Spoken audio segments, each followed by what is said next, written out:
4 days after turning 18, Ray Morgan found himself in the middle of the Vietnam War.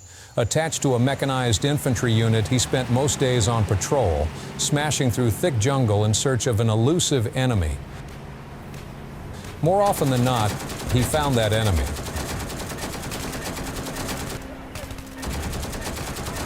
The things he witnessed would stay with him long after his military service with the Army had ended. This is his story. I was sent to Vietnam during, right after the tent offensive occurred, and that was in May of '68. So we arrived to we were kind of a replacement troops that were coming in right after. There was a huge amount of us that were drafted right after the tent offensive. I ended up being assigned to second of the 22nd Triple Deuce Tropic Lightning, and we were a mech unit, a mechanized unit, which had 50 calibers on it, and there was 4 tracks to a platoon, and then you had the lead track and the 2 middle tracks, and I was assigned to it was a weapons track, they called it. We had all the TNT, C4, claymores, det cord, blasting caps, and we had all that on our APC. And we had that in our track, and that we never had to take point because we always had all the explosive stuff. So then we started going on patrols where we would go out into the jungle, and everybody would get off the APCs except the driver and the guy behind the 50, and then there was an ammo bearer. The guy behind him was to get the 50 shells ready and stuff for him to load them if we got into a firefight and stuff. So then we'd walk through jungles. We'd walk basically where they had spotted NVA, or they knew there was NVA, there was movement or something. They used to call it search and destroy, but then they said they couldn't say that anymore. So, but in a unit like ours, in a mech unit, if we got into contact, we knew there was a lot of North Vietnamese, because they're not going to mess with APCs and 50 calibers. We had North Vietnamese that wanted to take us on. So when we made contact, it was usually pretty intense. You would come back, and once it was over, it might be noon or 1 o'clock, then you would take a nap in the afternoon. And then we'd come up and we'd get something to eat, and 6 or 7 guys would go on ambush patrol.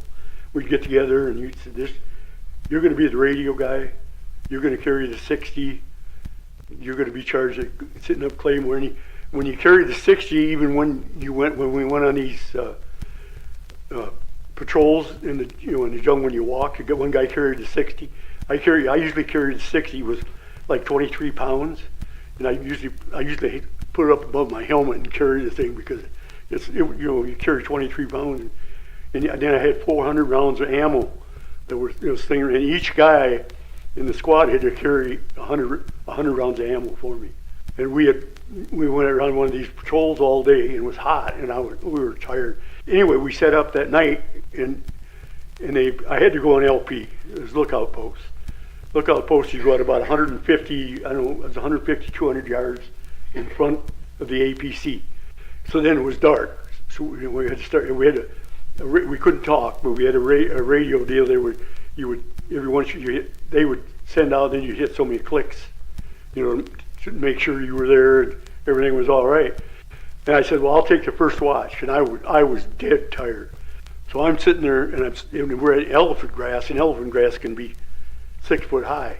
I looked, and that tripler, probably another 100 yards up, tripler, whoo! And I looked up, and this North Vietnamese is standing, me to you away. He's standing up, and I'm sitting down there, and he didn't see me because the tripler went off, but the guy behind me with the 50 caliber seen him, so he opens up with a 50, and I'm laying on the ground. He shoots that guy right in front of me, hit him right in the chest, just wham, and the guy went backward. This is the first contact I ever seen over there, and he shot that guy, and he went I don't know how many feet backwards, and I just laid on the ground and had my flight jacket, had my helmet over my head, and I could hear the 50 rounds hitting the ground, and I could see the tracers going. And these guys, my own guys, don't know I'm right where I'm at. They don't know where. And this went on for half hour, 45, I don't know how, back and forth.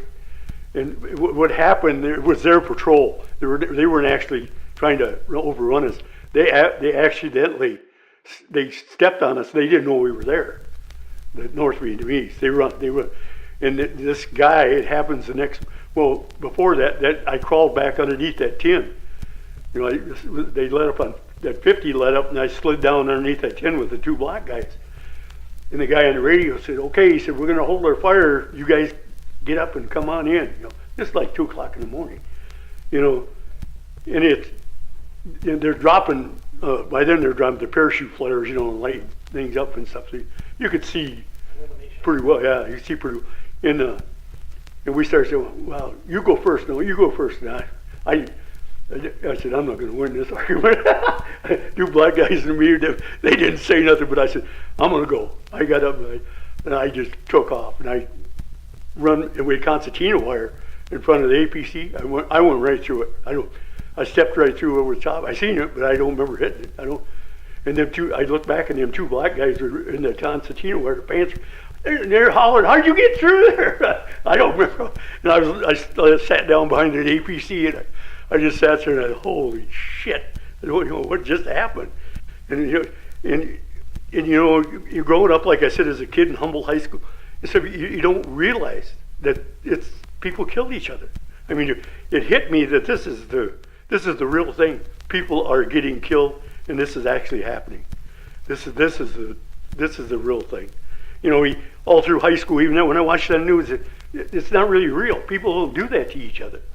But after that experience, and you get a different taste in your mouth. But I always explain to people, it's like playing sports. When your stomach gets so tight, you're wrestling or football or basketball, your stomach is so tight, that you want to win or you're going to compete in something. I said, I think my stomach was like that for 365 days. It never went away.